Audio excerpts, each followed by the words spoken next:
Agent Power Huddle is a daily jumpstart, giving you all the tools you need to create an amazing real estate career. Led by top experts in the field, you'll learn how to sell more houses in less time while creating the life you want. Welcome to the Agent Power Huddle. Okay, so here we are. Good morning. How's everyone doing? Well, great. So sorry, technical things this morning. I'm kind of thrown off. I'm so used to I'm on a routine, you guys. I'm a routine person.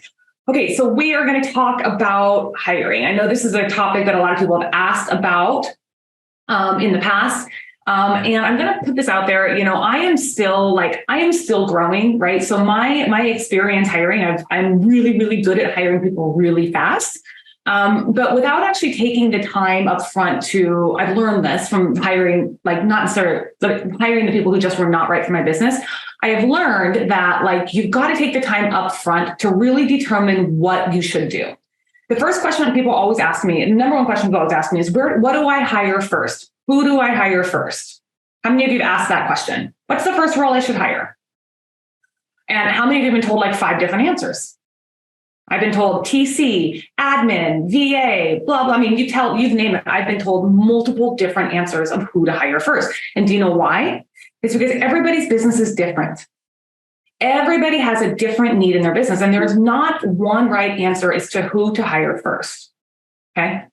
The answer is really what is in your business. So I am going to show you today kind of what I have done to really analyze, if you will, done a gap analysis in my business to kind of figure out from point A to where I'm at today, how I have gone through and kind of planned out who I'm going to hire and in what order. Okay. So let us go along here. Uh-oh, can you guys see it? Can you see this? Oh, there it is. Okay. Okay. So basically, who do you hire first? So this is going to be a little workshop style class. So I need you all to have a pen. And then you're also going to have homework because we cannot actually do this entire thing in one day. This entire thing took me 2 weeks to do, figuring out who to hire. And I'm going to show you why in the very next step. And that is because for the next week, you need to write down everything you do. Literally everything you do. All I want you to do is write down everything you do. So we're going to do that right now. We're going to take a couple of minutes and we're just going to write down off the top of your head, brain dump everything that you do in a week. Not just a day, but in a week. Let's take a minute and do that right now.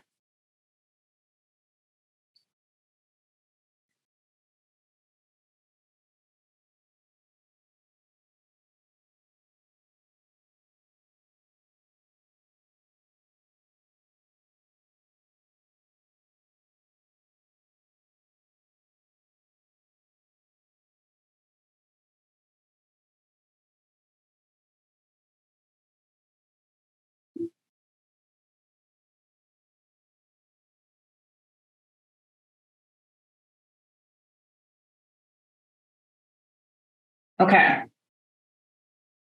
How many, just pop it in the chat, come off mute. How many tasks did you get written down in that 1 minute that we wrote down tasks? Just curious. I got 7. I don't know if that's a slow writing.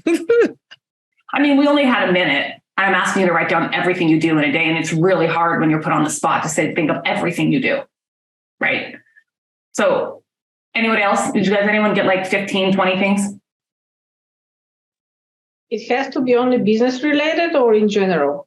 I'm just saying literally everything. Literally, when you go to the bathroom, I want you to write it down. I want you to write down when you brush your hair. I want you to write down when you brush your lashes. I want you to write down when you brush your teeth. I want you to write down when you are going for a walk, taking your dog for a walk, cleaning up dog poo, changing diapers, whatever it is. Literally everything you do, I want you to write it down. Literally. Marielle, I can see the look on your face. You're like, wow, okay. That's a lot. Yes. And I'm going to You only gave us a minute. Yeah, I know. I only gave you 1 minute. I know. And so that's why you're going to do this for the next week. Okay. You're going to do this for the next week. And you're going to go from the time you wake up in the morning. Okay. You're going to grab a spreadsheet. I'll show you what mine looks like. You're going to type from the time you wake up in the morning till the time you turn off your alarm clock. Turn off alarm clock. Okay? That's a task. You're doing it.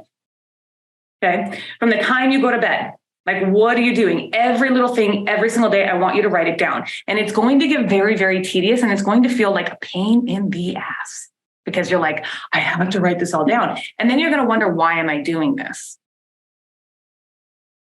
Right? Like, what's the point? What's the point of doing this? Right?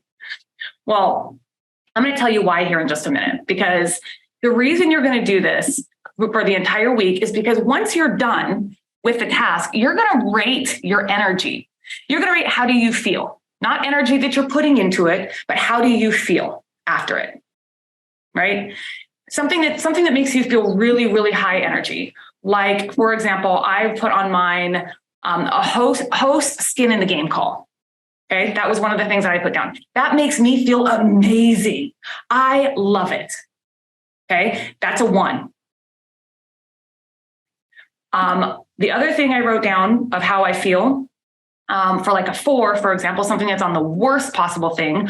I don't even know if I had any, honestly, because I was so good. By the time I finally did this, I got rid of all the things. But here's an example. Ordering something to print from FedEx. I don't feel good after that. I'm like, oh my God, I just wasted time. That literally, like, after I put an order in to print at FedEx, it makes me feel like I just wasted a crap ton of time. Okay, that's an example of a 4. So you're going to write this down, and your audit is going to look something like this. Hold, please. Your audit is going to look something like this. If I can share this, it'll let me. Here we go. It's going to look something like this. Monday, Tuesday, Wednesday, Thursday, Friday. You're literally going to do you're going to write down everything you did. Come home and nap, right? I felt great after that nap. But you're going to write down literally everything you do. I'm going to switch back to the presentation here. And you're going to rate it. How do you feel after you do it? How do you feel after you eat lunch? On the days that you actually do stop and take a break and eat lunch, how do you feel on those days? How do you feel on the days that you don't stop and take lunch? How do you feel? And you're going to rate those on a scale of 1 to 4. You're also going to rate them on a value scale. How much value is that activity bringing to your life? How much value is that activity bringing to your life? How much value is that activity bringing to your business? For example, hosting Agent Power Huddle for me is really high. This is a high energy, high value. Why? Because I love it, as you can tell. 2, because it brings me so much value, because you know how many referrals I receive, how many agent relationships I built, how many other relationships I built, how much education I built, how much this call has forced me to put systems in place so I can teach other people. That is high, high, high value and high, high, high energy. So that is right here in what we're going to call quadrant 1. So we're going to go and jump right into quadrant 1, and everything that you're going to put, you're going to basically have, once you do this whole thing for a week, you're going to have 4 boxes. Your first box is going to be high value, high energy. These are tasks that are high, high, high value, and they only require you to be able to do them. No one else can do these for you. No one else, but you also love them.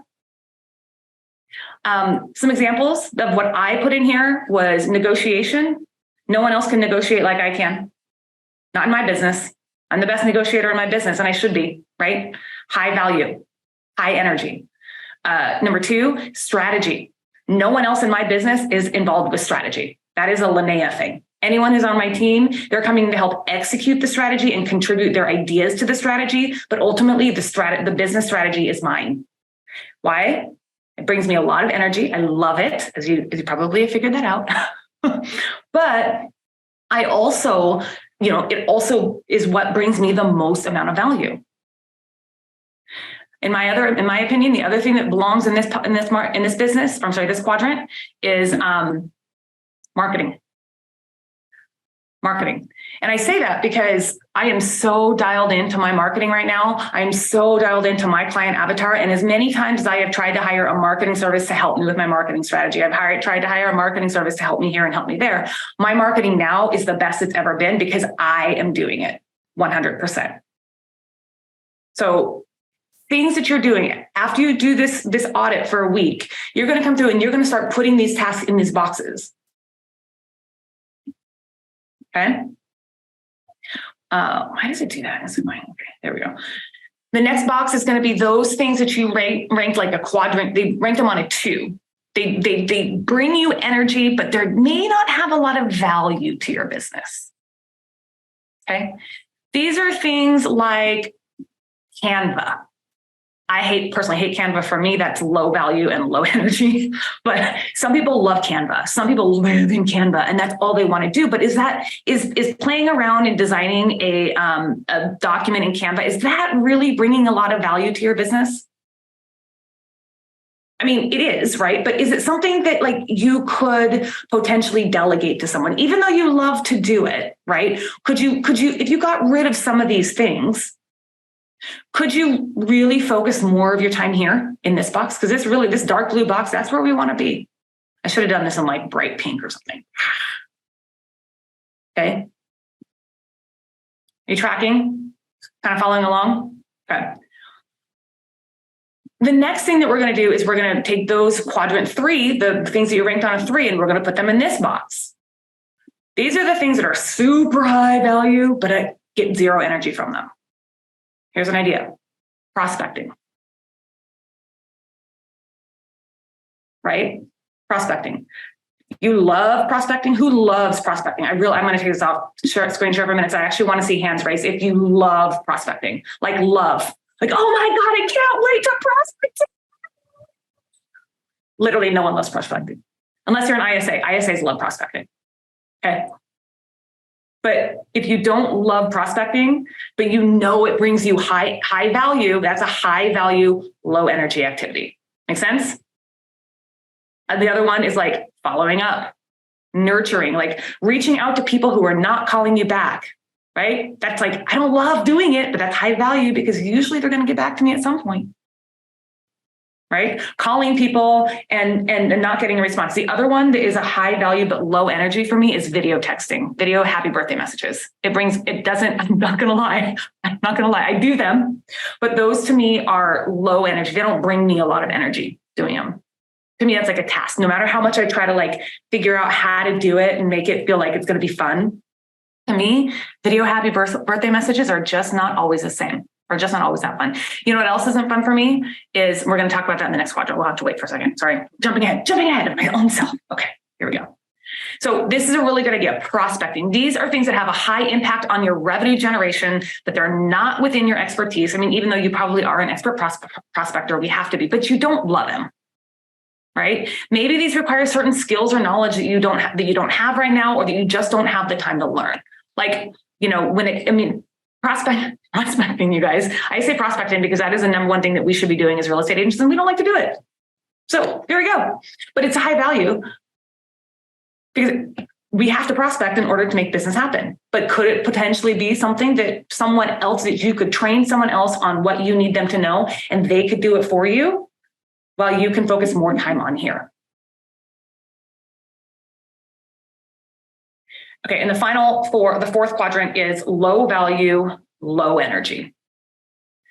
So these are things that are time wasters. They're time sucks, like cleaning out spam from my email inbox. That is a waste of my time. I hate it. Like, I'm like, oh my God, more email. Like checking email to me, I actually hate checking email, just so you know. I have to, but I don't like it. It doesn't produce revenue. Like checking an email, I mean, unless, okay, I'm going to make the caveat. Unless it's someone responding to one of my email drip campaigns that they want me to come over and list their house, that I like. But for the most part, you guys, emails are just about transactions or about money that I owe people. They're about people who want me to sign contracts. People need something from me in my email inbox all the time, right? So it's not really a revenue generating activity for me. Email doesn't really make me feel good. Except for when my inbox is at 0, then I feel really good. But email doesn't make me feel good. Another thing, cleaning my office. Don't like it. It takes a lot of time. Cleaning my office can take an entire day sometimes, right? Shredding papers, like office work. I don't like that stuff. You know what else I hate? Cleaning toilets. If we're going to go into personal life, does that bring you any energy? Does anyone love cleaning toilets? I mean, there are people that do, and that's great. That is why we hire. That is why we have other people to help us. Because I don't personally love cleaning toilets. No, I don't even personally love doing my own laundry. I mean, I like clean laundry, but I don't love to do it. So now that you're looking at the 4 quadrants, is it making sense? Like kind of how you want to put these people into these boxes here. Okay. Carol says, budgeting doesn't make me feel good. I know the value, but it sucks my energy. I can semi-relate to that, Carol, until I figured out how to really like think about budgeting as a money plan versus a budget. I hate the word budget. It makes me feel restricted. The word plan makes me feel in control. So we can go into that's a completely different thing, but I completely understand that. And that is something that like, I would personally say, Carol, that to me would be a high value, low energy activity. Because understanding your finances, as we've just talked about for the last 2 weeks, is really, really high energy to your business. So I would probably put that one right here in this quadrant 3. Okay.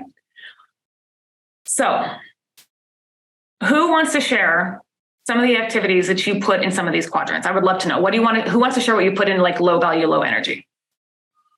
Organization. Organizing. I hate organizing. I just throw paper, like contracts there. You know, I mean, I try and make my life now with paperless as much as possible, but the paper monster still. I get it. That's what I mean by cleaning. Like, you should see it. It's like you look over here. You guys, that's why my screen is blurred. Just so you guys know. Yeah, that's why mine is blurred too. Yeah, it's organization is. I hate it. Cleaning, I hate it. Don't want to do it. Right. It's just like, real, right? That's a low energy, low value activity. This is perfect, Lynea, because I actually just hired on a part-time assistant because if I'm going to get to that next level, I can't. So this is going to be perfect. I'll develop this quadrant and all I want to do is talk to people, make the calls I need to make. And all I want to do is money-making activities. Everything else is crap. Agreed. I don't care. That's exactly why you've got to bring these things in the quadrants, because that's kind of what I started doing. I was like, I just don't want to do this. So I'm just going to hire somebody to do it. But I didn't really put it all together and be like, okay, so when you're first hiring, who has a budget of like $2 million to just hire a bunch of people right now? I mean, who has a budget of $100,000 to just hire like two really good people right now?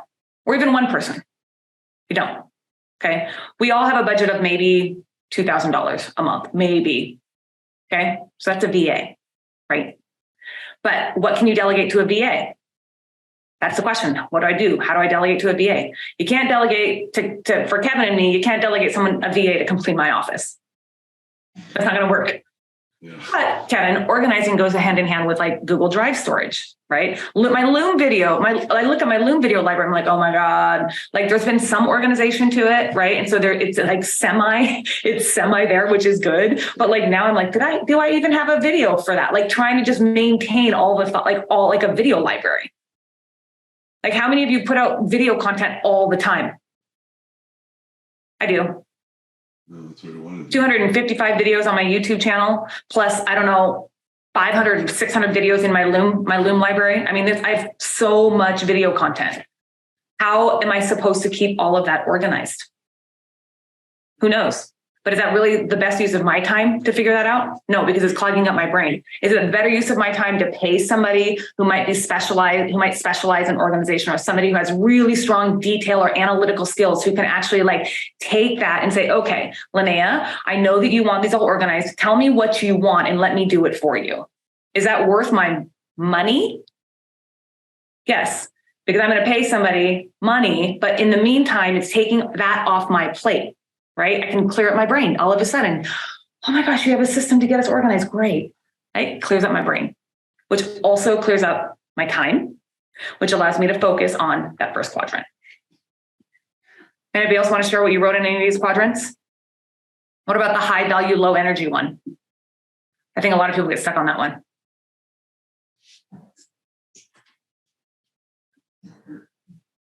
No one. That's a tough one because I think prospecting takes a lot of energy for me. I mean, it's like, so prospecting to me is I think high value one, but it takes high energy too. Right. But that's not, so what I would say is it takes high energy, but it gives me low energy. I think for high value, low energy for me is putting stuff into my database because I'm just a single agent. So I know the value is nurturing the database, having it in there. You can put them on campaigns, but it's just spending that Pomodoro of getting them in there is like mentally exhausting because it's admin. Yep. Very admin-y. Very admin-y. And there's some admin stuff that you have to do yourself, some. But I have little tips for how you can delegate that off. But go ahead. For me, it's similar to that, but it's after they're in your database, but you actually have a conversation, going back in there to kind of summarize what you talked about. And so you have a record of it that... Oh, that's a pain. That's a really good point because like, what do? For me, I use Follow Up Boss. So I just go to my phone, I pull them up on my phone and I just talk to my phone. And I like literally, you should see some of the notes that we have. Like sometimes when I go to listing appointments, I'll just have the voice recorder on in their notes in Follow Up Boss. And then you'll just see the conversation in Follow Up Boss. And you're like, wait, what happened? But at least you know it's there. It's dictating the conversation.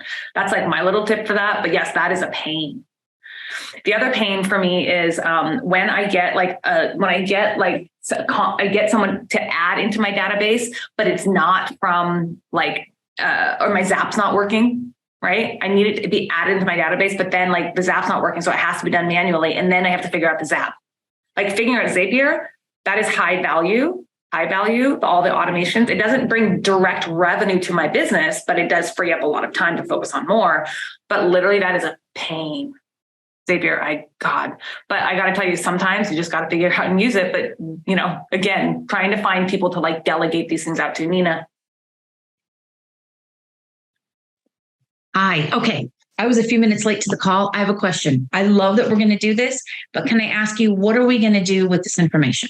What is I'm sorry, and you might have already said it and I missed it, but what is the end goal when I spend, it's almost scary to think what I do every day. I have kids and all that. What am I going to do with this? That's the next step. The next step is you're going to delegate those things in quadrant 4. Okay. Those things that don't give you any energy and they bring very low value to your business, but they have to be done. Those things in quadrant 4, those are things you're going to delegate first. We're going to baby step into hiring, right? Oh, okay. I love that. Okay, thanks. You're going to baby step. It's a compound effect. It's a power of one more. It's focusing on one thing at a time. Right? All of it. One thing. We're going to delegate quadrant 4. Because what's going to happen is when you start to delegate those little tiny tasks, first of all, then you're going to reevaluate what you're actually doing. The things that you're keeping for yourself, you're going to start reevaluating those and being like, hey, does this really fall into you're going to see that the things that you put in quadrant 1 will probably start migrating to quadrant 3 and quadrant 4. Like when I very first did this, I put happy birthday video text in my quadrant 1. Now that's like a quadrant. That's a quadrant 3 for me. It's migrated because other things have now come up. Because I'm like, Carol, I actually enjoy setting my financial plan, right? At the beginning, I didn't. At the beginning, I was like, God, it's so important, but I don't want to do it. So I would just delegate that out to a CPA, who was also great with my money, but the CPA just never went ahead and did the plan for my money, right? So that is kind of how that migrated. So you're going to delegate to quadrant 4, and you always want to focus on getting quadrant 4 out of your way. And once you start baby stepping into it and you start hiring more, you're going to be able to find that person who can take quadrant 3 out of your way. And then you're going to find that person who's going to take quadrant 2 out of your way. And then really, like Kevin's vision, just like my vision, all I really want to do is help others succeed in marketing and strategy. That's it.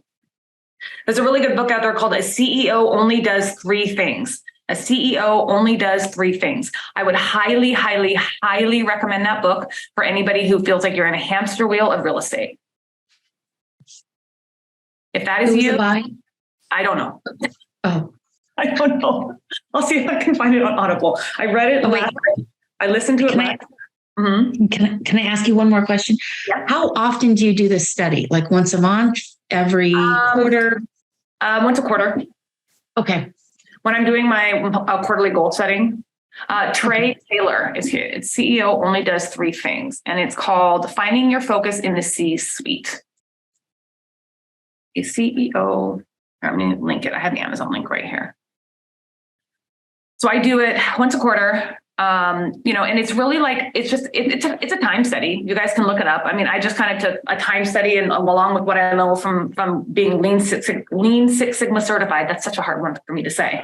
But when I worked in corporate process improvement, we did this a lot. We did this all the time, trying to figure out what activities that people were doing to try to figure out how to move them around and what to take off people's plate. Because things that you get energy from may not be the same things I get energy from. You know what I mean? Like for me, high value for my life, high energy for me, which gives me high value. It makes me feel good, right? Going to the gym, exercise. High value, high energy. That is a non-negotiable for me. So I will always be living in that quadrant, if that makes sense. So, but I will say that book, A CEO Only Does 3 Things, really helped shift my mindset to get out of I can't afford this. I can't do it. I hear people tell me all the time, I can't afford to hire. Well, first of all, stop saying that. Stop saying that. How can you afford to hire? Because you guys, if your things are falling in that quadrant 4 at the very beginning, if you're just going to something like this, that is something you can delegate out to a VA. You can find a VA for as little as $7 an hour. Like $7 an hour for 10 hours a week of work, $70 a week. I mean, think about how much more time it's costing you to do that. I mean, my personal rate, like anyone who books a full 1 hour one-on-one consultation with me is $150 right now. But if I'm working in real estate, on a real estate business, that's about $500 an hour. With as much as I make, as much as I net from a deal, $500 an hour. Does it save me to pay someone $70 a week when I can go make another $500 an hour? Yeah. So that's why you want to do something like this. You want to do the quadrant thing. And I would say once a quarter, Nina, because you're probably setting your quarterly goals anyway. Right? You're setting them on an annual basis. So it's a good thing to do at the beginning of the year and then just do a check-in at the end of every year. And just keep a running sheet. Keep a running sheet. Because you're going to find those things are going to migrate. And it's really funny when I looked back and I was like, oh, I used to think happy birthday pets were like my high value, high energy. Nope, you're not. Not that I don't love people and I don't love people's birthdays and I don't want everyone to have a happy birthday. But is that like how it makes me feel the best? Not all the time. That make sense? Okay. Any questions on this? Any thoughts? Okay, great. Thoughts. This was awesome. Again, thank you. Thank you. Happy to help. If you guys have any questions, you know where to find me.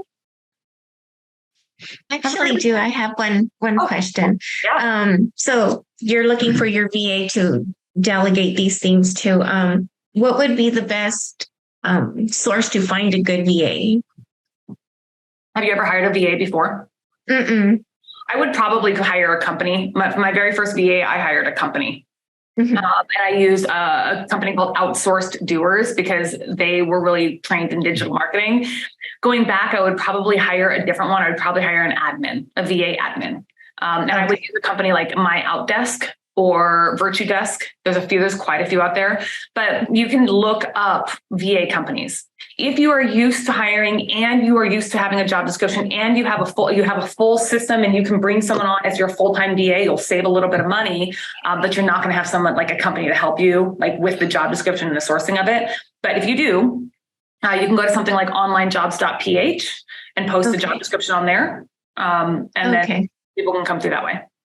All right. Thanks. You can also post a job on Indeed. Like you just kind of have to figure out, that's another whole other thing to hiring, right? It's a, do you have the capacity to actually bring someone on yourself, or do you need help? If you need help, you pay a little bit more and you hire a VA company. Okay. Can I make a quick comment? Yeah. So what I did is, So I had like, okay, what do I want an assistant to do, right? And so I had some idea, but I needed like a checklist of things I could mark off, right? Or what I wanted to delegate. So I went on to I just Googled, real estate assistant, right? Checklist. And I found one on Breakthrough Broker that was a really good list. And then I took all the licensed activities off of that and then said, okay, I want to delegate all of these items. And then I had her create a brand new list. And then we're going to schedule them or put them in order as what she can start doing and then what she'll need more training on, etc. The person I hired is my stepdaughter. So that's made it a little bit easier. And so we'll start with those items. And I just came up, with a checklist, like something like this. Like this is pretty blurry. But anyways, just a check sheet of what she can start doing, what her talents are, and then that gets stuff off my plate. And that's how I'm starting this. I like the quadrant idea. Very good. Yeah. And that's one way to start it too. The reason I personally do like the quadrant way is because for me, it like helped me understand what I needed to get rid of, right? Because I'd done that same thing where I Googled a bunch of checklists and I was like, oh my gosh, it took me on a rabbit hole. So if you're really good at not going down a rabbit hole, like I did that, Kevin, what happened to me when I did that? I was like, oh shoot, I should do this. So then I went down a rabbit hole and tried to create all these processes to make all those things happen on that checklist.